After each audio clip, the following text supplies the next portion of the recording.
J'ai entendu certains sur des plateformes dire que le président Ouattara, il est républicain. Pourquoi se soucie-t-il du social? Pourquoi se soucie-t-il des retraités? Franchement, quelle aberration. Ce que le président Ouattara fait, c'est du social. Parce que le président Ouattara, depuis qu'il est au pouvoir, il met un point d'honneur à ce que les Ivoiriens se sentent bien. Il met un point d'honneur à ce que les Ivoiriens soient satisfaits. Et le fait qu'il ait donné le 13e mois aux retraités, c'est une très bonne chose. Et qu'il ait revalorisé le salaire des fonctionnaires, c'est à apprécier.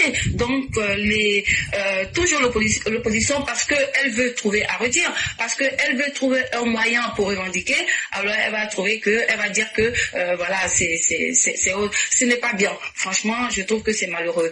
Il faudrait que l'opposition rentre dans la République. Il faudrait que l'opposition mette balle à terre. Parce que tout ce que le président Ouattara fait, c'est pour nous aujourd'hui, mais c'est pour la postérité. Donc le président Ouattara, il n'ira pas avec les avantages, il n'ira pas avec l'embellie économique. Il fait que apporter du bonheur aux Ivoiriens. Donc quand on accuse Alassane Ouattara, on dit pourquoi il est libéral, mais il fait dans le gauche, c'est-à-dire dans le socialisme. Moi je dois répondre simplement, depuis des semaines j'explique. J'ai dit que chez nous, là, nous ne croyons pas, le libéral pur et dur, on ne croit pas à la notion du bien et du mal. Cher mais est-ce que les gens m'ont compris? Ça ne veut pas dire que nous ne savons pas que le bien existe, que nous ne savons pas que le mal existe.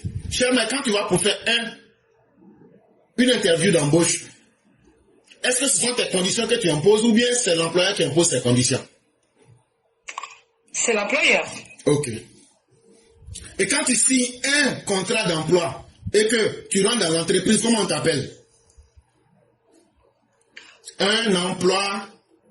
Un employé. Un employé, ça veut dire le verbe employer, celui qu'on utilise. On est d'accord? Oui. Donc un employé est un utilisé.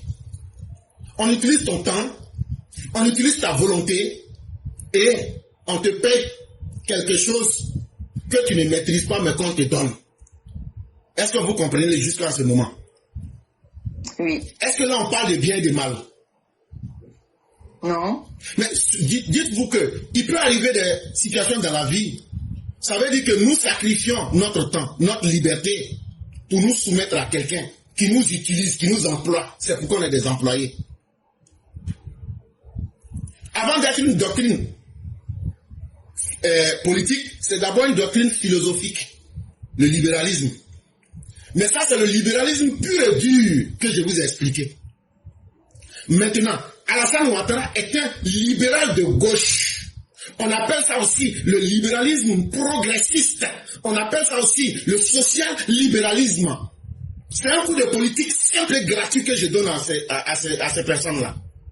Et quand on parle de politique libérale, socialisme, ou bien libéralisme progressiste, ou bien le libéralisme de gauche, c'est une politique qui a son fondement sur le libéralisme. Ça veut dire l'être humain là. Tu peux vendre ton temps, ta dignité. Si toi-même tu estimes que les conditions là n'empêchent pas, ou bien ne sont pas en contradiction avec ta capacité de voir dans le bien et le mal, ce qui t'arrange, tu fais. Il y a des gens qui tournent film porno, on les paye, ils sont employés pour ça. Parce qu'eux-mêmes, ils ont accepté que dans leur paradigme du bien et du mal, là, si tu te vas tourner porno, que c'est ton problème là? Ce n'est pas moi mon problème. Ce n'est pas le problème de celui qui t'emploie. C'est toi-même qui as vendu ton concept de bien et de mal. C'est comme ça que le libéralisme pur fonctionne. Maintenant, un pays sous-développé, et dans une idéologie politique, il y a plusieurs compartiments. Je continue de dire qu'Alassane Ouattara est un libéral de gauche, un libéral progressiste, un social-libéral. Parce que dans le social-libéralisme, nous on insiste, au-delà du libéralisme, on insiste sur l'importance de l'égalité sociale, de la justice sociale. On dit que l'être humain ne peut pas être véritablement libre si nous n'imposons pas des barrières. C'est vrai que la loi du libre marché, la démocratie sont des vecteurs de notre société, mais la liberté individuelle doit être au-dessus.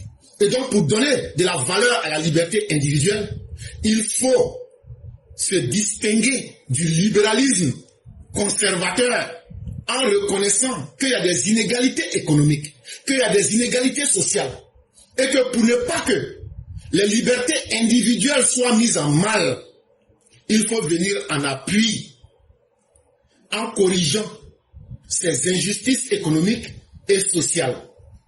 Voilà la politique que le président Ouattara fait.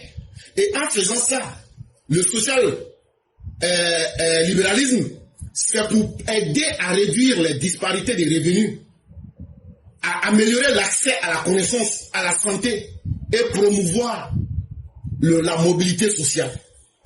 Voilà de quoi il est question.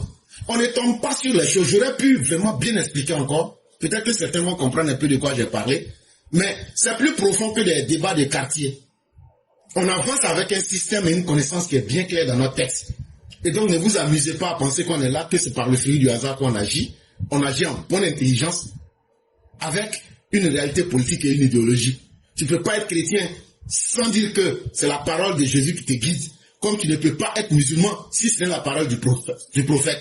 Et tu ne peux pas être un libéral en fonctionnant sans le libéralisme. Mais il y a plusieurs compartiments dans le libéralisme. C'est ce que ces gens n'ont pas compris. Et donc c'est là que je vais m'arrêter.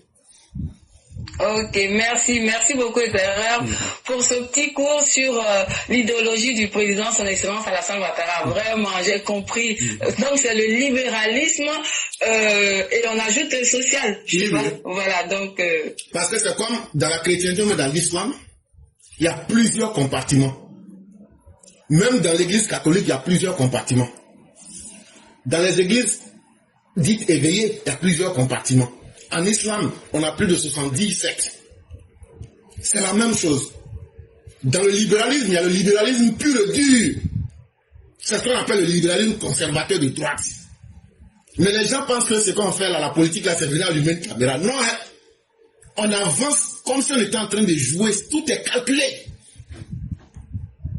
Tout est calculé et tout est bien mis à la place qu'il faut. Et donc ceux qui pensent qu'on est dans le vent, vous vous trompez. C'est parce que ceux qui étaient là avant n'évoluaient pas avec d'idéologie politique. Mais nous on avance avec une idéologie. C'est comme quelqu'un qui a la Bible qui dit, voilà ce que Jésus a dit là. C'est comme ça que nous on évolue. Hein. Le libéralisme progressiste, le social-libéralisme, ou bien le libéralisme de gauche là, c'est quelque chose pour nous. Autant valent vos religions, autant celle-ci en vaut la peine en termes d'idéologie politique. Donc on sait où on va, on sait ce qu'on est en train de faire. Ceux qui veulent nous porter des critiques, réveillez-vous. Essayez de vous former. Parce que nous on a une idéologie qui est très claire dans notre tête et elle marche. C'est ça le plus important.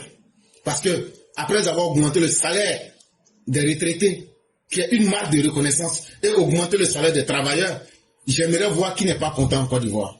Ça sera le meilleur résultat. Et cher mère, merci beaucoup. Ok, merci beaucoup, éclaireur. Merci. Bonne soirée à tout le monde. Merci.